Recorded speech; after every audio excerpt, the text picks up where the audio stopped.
دوستوں ہم کوشش یہ کیا کریں گے کہ ایک آدھ جو ویلاگ ہے وہ سوشل ایشوز کے اوپر بھی کیا جائے، کیونکہ ہمارے ہاں ایسی ایسی برائیاں اور ایسی ایسی چیزیں پل رہی ہیں جو میرے خیال میں کسی اور معاشرے میں نہیں ہے۔ کچھ نہ کچھ پلس پوائنٹ بھی ہوں گے، ہیں بھی، لیکن جو دل دہل جاتا ہے، دل دکھتا ہے چیزیں دیکھ کے جو ہمارے ہاں خاص طور پہ اگر میں اس کو مزید اسپیسیفک کروں شادیوں کے ٹائم پہ ہوتا ہے، اور خاص طور پہ جس وقت رشتے جو ہیں وہ جوڑے جاتے ہیں اس ٹائم پہ ہوتا ہے۔ تو ایسی ایسی چیزیں سامنے آتی ہیں کہ خواہ وہ لڑکی والوں کی طرف سے ہوں، لڑکے والوں کی طرف سے ہوں، عمومی طور پر ہمارے ہاں جو ہے وہ لڑکے والے جو ہیں وہ زیادتی کر جاتے ہیں، کیونکہ سلیکٹ اور ریجیکٹ کرنا بھی لڑکے والوں کی ماں کا کام ہوتا ہے، اس میں لڑکی والوں کو کوئی ہاتھ نہیں ہوتا ہے۔ ٹھیک ہے، لڑکی والے بھی ان کے پاس بھی چوائس ہوتی ہے جو کہ انہیں کرنی چاہیے، لیکن ہمارے ہاں اس طرح کا ٹرینڈ نہیں ہے، ہمارے ہاں اس طرح کا رواج ہی نہیں ہے شاید۔ کچھ چیزیں ایسی ہیں جو کہ شرعی طور پہ جس کی اجازت بھی دی جاتی ہے، اور لیکن اس میں یا تو لڑکی والوں کی طرف سے کوئی نہ کوئی ایسا پرابلم آ جاتا ہے سامنے، پرابلم بھی آ جاتا ہے اور کمپرومائزز بھی آ جاتے ہیں، جو کہ کمپرومائزز تو نہیں کرنے چاہیے۔ جس طرح نکاح نامہ جس وقت فیل ہوتا ہے اس میں خانہ حق مہر کا ہوتا ہے، اس کے اوپر کمپرومائز کرنے پڑ جاتے ہیں، اور جب شریعت ایک چیز کی اجازت دیتی ہے تو اس میں کیوں اس وقت پخ ڈال دی جاتی ہے کہ جب حق مہر کا معاملہ آتا ہے تو اس ٹائم کہہ دیا جاتا ہے کہ نہیں، حق مہر آپ نے زیادہ کیوں مانگ لیا ہے، یا لڑکی والوں کی طرف سے کہہ دیا جاتا ہے کہ حق مہر آپ زیادہ دیں، کوئی اس طرح کی شرائط بھی رکھ دی جاتی ہیں۔ میں نے تو ایسی ایسی بھی شرطیں دیکھی ہیں جہاں پہ باقاعدہ پاکٹ منی بھی منتھلی جو ہے وہاں پہ دی جاتی ہے، اگرچہ ان کا حق ہے، لیکن ہمارے ہاں بدمزگیاں جو ہیں اسی وقت سے شروع ہو جاتی ہیں۔ پچھلے دنوں میں ایک شادی کے حوالے سے مجھے ایکسپیرینس ہوا، اور بڑا اس وقت جب، کیونکہ میں اس چیز کا گواہ تھا کہ شادی پسند کی بھی تھی اور ارینج بھی تھی، تو لڑکے اور لڑکی والوں کے پسند کی بھی شادی تھی ان کی طرف سے، اور ارینج بھی تھی، یعنی کہ باقاعدہ طور پہ دونوں گھروں نے بیچ میں آ کے شرکت بھی کی۔ لیکن منگنی سے لے کے منگنی بڑی اہتمام کے ساتھ ہوئی، منگنی کے بعد پھر شادی کی تاریخ طے ہوئی۔ شادی کی تاریخ میں تقریباً سال بعد ان کی ابھی شادی ہوئی ہے ریسنٹ پاسٹ میں، تو ان کی شادی کی تاریخ طے ہو گئی، اور شادی کی تاریخ طے ہونے سے مطلب طے ہونے کے بعد جس وقت سارا کچھ آ گیا، جہیز کا سامان بھی آ گیا جس وقت کارڈ بھی جو تھے وہ لڑکی والوں نے بھی ایون اپنے تمام رشتہ دار احباب دوستوں کو جب تقسیم کر دیے، تو اس وقت لڑکے والوں کی طرف سے یہ کہا گیا کہ لڑکی والوں نے حق مہر جو ہے وہ اتنا کیوں مانگا ہے، یا وہ اتنا زیادہ نہیں تھا، مطلب بہت زیادہ کوئی ایمبیشیس قسم کا حق مہر نہیں تھا، لیکن ظاہر ہے روٹین سے عمومی طور پہ جیسا 5-10 ہزار 15 ہزار لکھ دیا جاتا ہے اس سے ذرا زیادہ تھا۔ تو یہ اس ٹائم انہوں نے وہاں پہ رولا ڈال دیا، اور خاص طور پہ لڑکے نے ڈائریکٹ لڑکی سے کہا کہ یہ اس طرح تمہارے گھر والوں کی ہمت کس طرح ہوئی ہے وہ کرنے کی۔ تو جب شادی کے کارڈ بڑھ چکے ہوں، سارا کچھ دیا جا چکا ہو، رشتہ داروں کو پتہ چل گیا ہو کہ شادی ہونے والی ہے، اور شادی بھی اب جو اپنے قریبی رشتہ دار ہیں یعنی کزن وغیرہ سے دور ذرا ہٹ کے ہو، وہاں پہ جس وقت سارے کے سارے نظریں لگا کے بیٹھے ہوتے ہیں کہ ان کی شادی لڑکی کی کہاں پہ ہوئی ہے، لڑکا کیا کرتا ہے، اس میں جیلسی کا ایلیمنٹ بھی سم ٹائم آتا ہے، اس میں حسد بھی آ جاتا ہے، اس میں دیکھا بھی جاتا ہے، اس میں پھر رال بھی ٹپکنا شروع ہو جاتی ہے کہ لڑکی تو اچھی جگہ جا رہی ہے، اس میں باتیں بھی ہونا شروع ہو جاتی ہیں، لڑکا تو کچھ بھی نہیں کرتا، یہ بھی ہے، وہ ساری چیزیں آپ کو پتہ ہی ہیں اس معاملے پہ کیا ہوتا ہے۔ لیکن اس وقت جب وہ کارڈ دے دیے گئے، اس وقت جا کے یہ ایشو کھڑا کرنا کہ ظاہر ہے اب لڑکی والے تو واپس نہیں ہو سکتے، ان کی عزت بیزتی کا معاملہ ہے، ظاہر ہے ایک منگنی ہوئی ہے، کارڈ چھپ چکے ہیں شادی کے، اب کچھ بھی واپس نہیں ہو سکتا۔ تو اس ٹائم آ کے اس طرح کی باتیں کرنا، اور خود خاص طور پہ لڑکا جو ہے وہ لڑکی کو آ کے کہہ دے، لڑکے کو چاہیے تھا کہ اپنے والدین کو کہتا کہ آپ ان کے والدین سے جا کے بات کر لیں، وہ اس لیول تک نہ آئے کہ وہ لڑکی بھی ڈسہارٹ ہو، اور لڑکی جو ہے وہ پریشر میں آ جائے، دباؤ میں آ جائے، اور اس کو یہ فیلنگز ہمارے یہاں آنا شروع ہو جاتی ہیں لڑکیوں کو کہ شاید ہماری وجہ سے سارا کچھ ہو رہا ہے، ہم ہی قصوروار ہیں۔ لڑکیاں بیچاری تھوڑی سینسٹیو ہوتی ہیں، تو اس ٹائم کے اوپر اس طرح کی شرطیں لگانا جو یہ بہت ہی عجیب سی بات ہے، اور یہ ہمارے ہاں ہوتا ہے۔ یہ تو میں ایک مثال آپ کو بتا رہا ہوں، یہ ہوتا ہے۔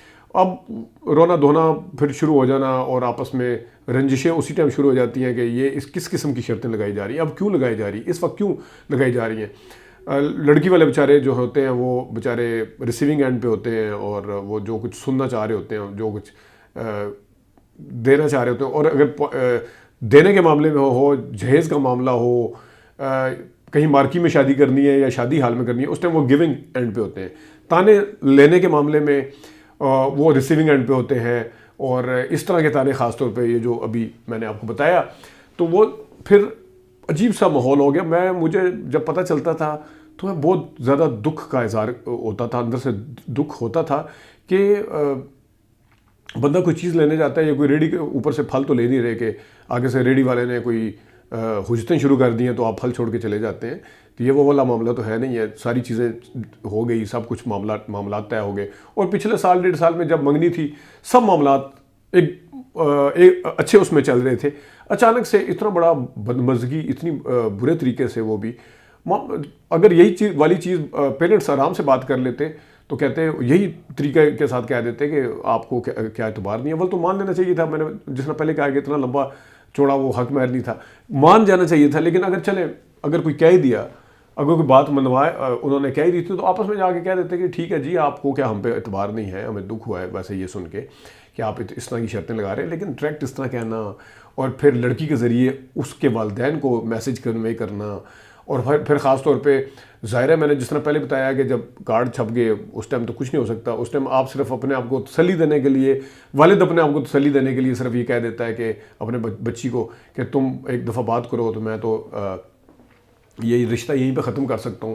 لیکن یہ ساری کہنے کی باتیں ہوتی ہیں. اتنا آسان نہیں ہوتا جس وقت برادری کے اندر سارا کچھ ہوتا ہے. اگرچہ برادری کی کیئر نہیں کرنی چاہیے، اپنے بچوں کی طرف دیکھنا چاہیے، لیکن ہمارے یہاں خدا نہ خواستہ اس طرح کوئی معاملہ ہو جائے، پھر لوگ طرح طرح کی باتیں کرتے ہیں. نئے رشتے والے آتے ہیں، وہ کہتے ہیں جی پریویس والا رشتہ آپ کا کیوں ختم ہوا تھا. یہ بھی کوئی ایک نہ ختم ہونے والی، لوگ بڑی آسانی کے ساتھ کہہ تو دیتے ہیں کہ آپ برادری کی پرواہ نہ کریں، لوگوں کی پرواہ نہ کریں، لیکن انہی لوگوں نے اسی برادری میں، اسی معاشرے کے اندر اٹھنا بیٹھنا ہے. جو بھی رشتہ آنا ہے اسی معاشرے کے اندر سے آنا ہے بعد میں. تو وہ پھر جو ان کو کہاں مدد جواب دیتا پھرے. تو اس طریقے سے اس والد نے بیچارے نے یہی کہا کہ آپ حکم کرو، آپ اگر دیکھ لو، اگر آپ کا دل نہیں مانتا. تو وہ بیچارہ خون کے آنسو روتا رہا جا کے. اس کی والدہ بھی روتی رہی، خود ہی آپس میں روتے رہے. ان کے آگے جا کے تو نہیں رو سکتے تھے. اور کیونکہ جس طرح میں نے پہلے بتایا کہ چیزیں تو ہونی تھی، پھر وہی اصول ہے. جہیز جو ہے وہ دے دیا گیا. جہیز کا سامان والد بیچارہ لے کے گیا.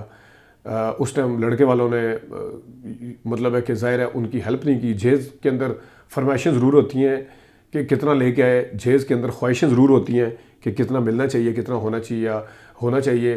ریڑے سے یا ٹرک سے جہیز جس ٹائم اتر رہا ہوتا ہے، وہ گھر کے اندر بھابھی اور ماں اور ساس اور بہن سے لے کے سب کچھ اس کے اوپر نظریں بھی دوڑا رہے ہوتے ہیں، لیکن مدد کرنے کے لیے کوئی نہیں آتا. کوئی نہیں اٹھانے آتا کہ لڑکی کا بھائی اگر وہ دینے آیا ہے، لڑکی کا والد دینے آیا ہے.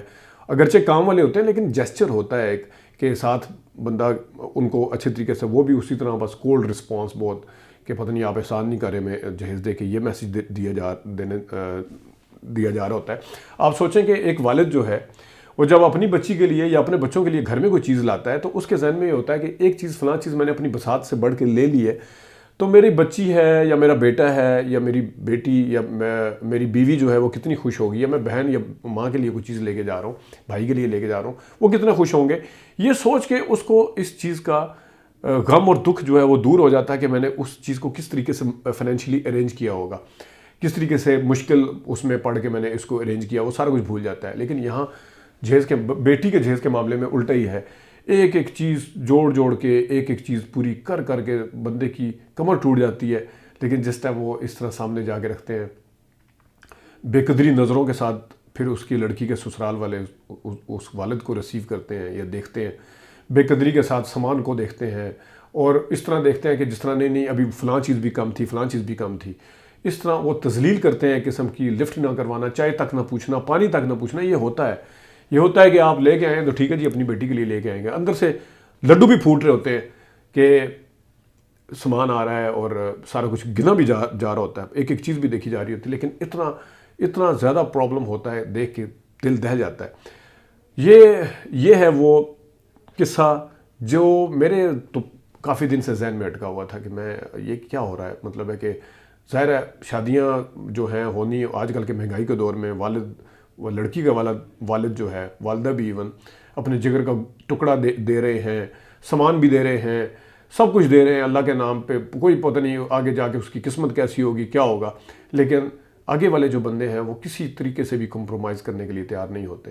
ہوتا ہوگا کہ لڑکی والے بھی زیادتی کرتے ہوں گے، ہوتا ہوگا کہ لڑکی والے بھی کہیں جہاں لڑائی ہوتی ہے وہاں پہ کہہ دیتے ہوں گے نہیں آپ جاؤ ہی نہ، بعد میں شادی کے بعد ہوتا ہے، ایسی بھی مائیں ہوتی ہوں گی، لیکن اس طرف سے بھی زیادتی ہوتی ہوگی. لیکن ہمارے ہاں جو میل ڈومینیٹنگ سوسائٹی ہے اس کے اندر زیادہ تر جو زیادتیاں ہیں وہ مرد یا لڑکے والوں کی طرف سے ہوتی ہیں، اور جو فرمائشیں ہیں وہ مرد یا لڑکے والوں کی طرف سے ہوتی ہیں. جو پستا ہے وہ لڑکی کا باپ یا لڑکی کی ماں یا لڑکی والے ہی پستے ہیں. جن کو سننی پڑتی ہیں وہ لڑکی والوں کو ہی سننی پڑتی ہیں. جو اتنا بڑا جوا کھیل رہے ہوتے ہیں کہ پتہ نہیں کیسے قسمت کھلے گی کیا ہوگا، تو اس کے اوپر بھی وہ لڑکی والے ہی کرتے ہیں. یہ تھا، اور ہماری دعا ہے کہ پاکستان کے اندر جتنی بھی لڑکیاں ہیں، جتنی بھی لڑکیاں ہیں اور ان جو رشتے جن کے نہیں ہوئے، اللہ تعالیٰ ان کو خیر خیریت سے اچھی جگہ پہ رشتے کروائے، اور خاص طور پہ جن کے رشتے ہوئے ان کو اللہ تعالیٰ ساری زندگی خوش رکھے، دونوں میاں بیوی کے اندر پیار پیدا ہو، اور جو والدین ہیں وہ بھی یہی دیکھتے ہوئے اس دنیا سے جائیں کہ ہم نے جن بچوں کے رشتے، خاص طور پہ بچیوں کے رشتے جہاں کیے تھے وہ بالکل خوش ہیں، خوش و خرم زندگی گزاریں. یہی چیزیں جو ہیں وہ دیتے ہوئے جائیں، کسی قسم کی تکلیف بچوں کے حوالے سے دیکھتے ہوئے نہ جائیں. ناظرین، یہ کچھ سوشل ایشوز تھے، اس کے اوپر ہم بات کیا کریں گے، ہفتے میں 2-3 بار اس پہ بھی بات کیا کریں گے. سیاسی تو ہمارا چلتا ہی رہتا ہے. اپنا خیال رکھیے گا. ابھی تک کے لیے اتنی اجازت دیجیے. اللہ حافظ.